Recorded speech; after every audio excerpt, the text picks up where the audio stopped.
So the Public Service Commission is concerned about the high number of calls that is received in relation to alleged corruption in the past months. The Commission says more than 700,000 calls have been made to its National Anti-Corruption Hotline between January and March this year. COVID-19 related procurement mechanisms, it's also found, were abused. But what does this all mean? Let's bring in the Commission's Anele Gxoyiya, who joins us now via our video link this morning. And it's great to have you on the program, sir. Thank you so much for making time. That figure, more than 700,000 calls, sounds quite massive, but I'm sure there's a baseline to it. Help us better place the figure itself in relation to what you recorded in other periods, and perhaps tell us the nature of the calls that you're receiving. Is it all people who are hoping to lift the lid on corruption? Good morning, Ayanda, and good morning to the viewers of Newzroom Afrika. Let me start by saying that we are charged as the Public Service Commission with a responsibility to monitor the National Anti-Corruption Hotline. And we receive those calls and we refer them to the different institutions that are relevant for those calls. However, I must hasten to say that of the 701,000 calls, we register all the calls that came in. There are calls that were terminated. But what we can report is that there's a cumulative figure of 25,100 cases that were reported and then that we referred to the different departments. So the big number of calls to us means that the people now are gaining confidence in the protection of whistleblowers. So they are coming out now, they are ready to blow the whistle because the law protects them to be able to do that. So we are happy with that, and what we want to see is action being taken around those cases that are reported to us. Yeah. Let's speak about a breakdown of who's making these calls if we can. Is it ordinary workers? You spoke about whistleblowers. Is it members among the executive? Who exactly is coming forward, largely speaking? Look, some of the people choose to remain anonymous. But when we listen to the calls that they are making, we get to realize that it's ordinary people that have access to some of the information, that report activities like, for example, some of the things that are happening in departments or in municipalities, especially at the level of corruption. We've got also business people, particularly SMMEs, that would report attempts by some of the officials to solicit bribes in order for them to facilitate payments and so on and so forth. So those are some of the nature of the calls that we are getting.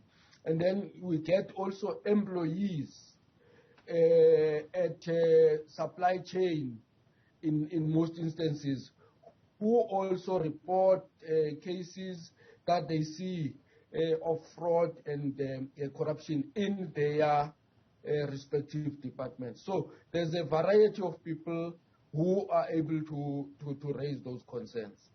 I appreciate this may be outside of your own powers, but are you able to track through your mechanisms how many of these calls result in corruption actually being prevented? Look, what we have picked up is that from our side as the Public Service Commission, we have a responsibility as well of oversight in government departments, in the entire public service.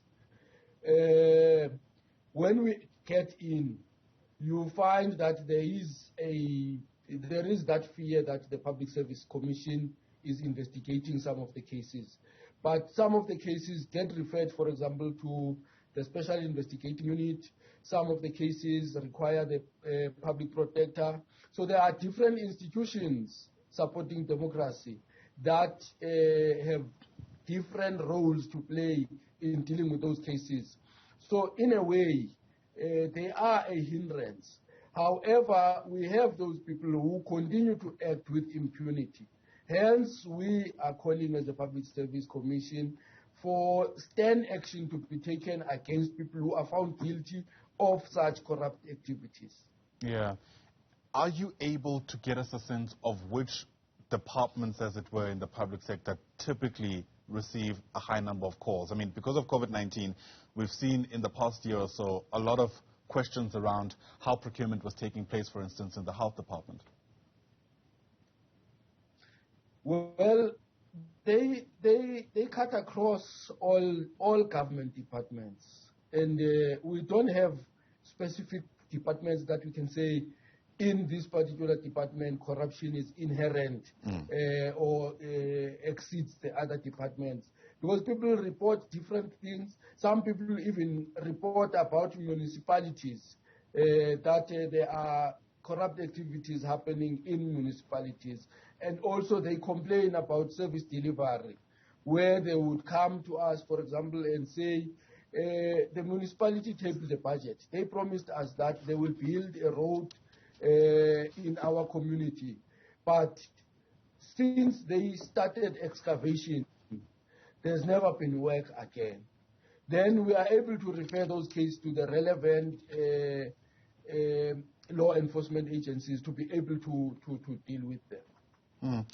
Interestingly enough, and we didn't plan this at all, the Auditor General is going to be releasing the latest audit outcomes of municipalities sometime later today. Last year's report, or the report for the last financial year, really painted a bleak picture. But my question to you is, are you finding at least some kind of correlation between municipalities that are performing poorly insofar as the Auditor General is concerned and the number of reports related to corruption that are associated with those municipalities? Yes, of course.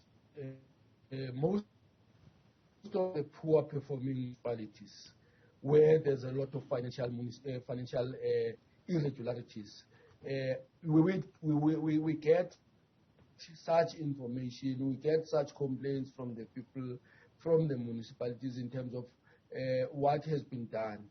However, we are happy that now at least the Auditor General has even been given more powers, not to only just report on what has been done, but also to be able to direct municipalities to take action. So we hope that the next report from the Auditor General will be clear in terms of directing municipalities on what action should be taken against which officials, because the Auditor General is able to detect where the leakages are in terms of the financial losses in the municipalities. Yeah. There had been talk in the past of public servants, at least those in the upper echelons of some of the departments, undergoing some kind of lifestyle audits. I don't recall there being a follow-up on how that's faring. What can you tell us about that, especially because I think it was even the president who had spoken at some stage about some of the people who work in government having lifestyle audits, all of this, of course, in an attempt to clamp down on corruption? Look, our view is that we might be focusing on the wrong people if we say only senior managers must undergo lifestyle audit, because our observation is that there's a lot of corruption taking place at the lower level, and some of those officials who are not even required to declare their financial interests, at least senior officials of government are required to declare their financial interests. We are able to follow them up in terms of what we see in terms of what they've declared and what we see in real life, because we have seen many of them driving cars that they are not declaring. When we look at those cars, we get to find out that they are not registered in their names. So we are able then to talk to the law enforcement agencies to try and trace those cars, where they belong, who they belong to, and what's the relationship between the two people, so that we can be able to even curb the situation where people hide their wealth. But I can tell you, there's a lot of junior officials who live way beyond their means, but we don't bother to look at them. So that's the call we're making as the Public Service Commission, that let's look at the public service across the board and not concentrate from director up. Then there is that senior admin clerk who stays in an expensive house that he cannot afford with his salary. He drives a car that he cannot afford with his salary. And we are not bothered about them because they are junior officials. Our concentration is on the higher office. So our call as the Public Service Commission is that the issue of lifestyle audit should be broadened up and not only focus on senior managers, but it should cut up. Of course, this doesn't necessarily absolve the senior managers. I guess from your sentiment then, would you say that corruption is endemic in the public service? Definitely, Ayanda, we can confirm that the public service is rotten with corruption, and we need to work very hard to ensure that we root out corruption and the causes thereof. In fact, we always hold a view that says whenever there's a corrupt transaction, there's a corruptor and a corruptee. And in most instances, our focus is on the corruptee and not on the corruptor. Because some of the business people corrupt these officials deliberately so that they close opportunities for others and open opportunities for themselves only. Because most of the people who are involved in these corrupt transactions are established business people.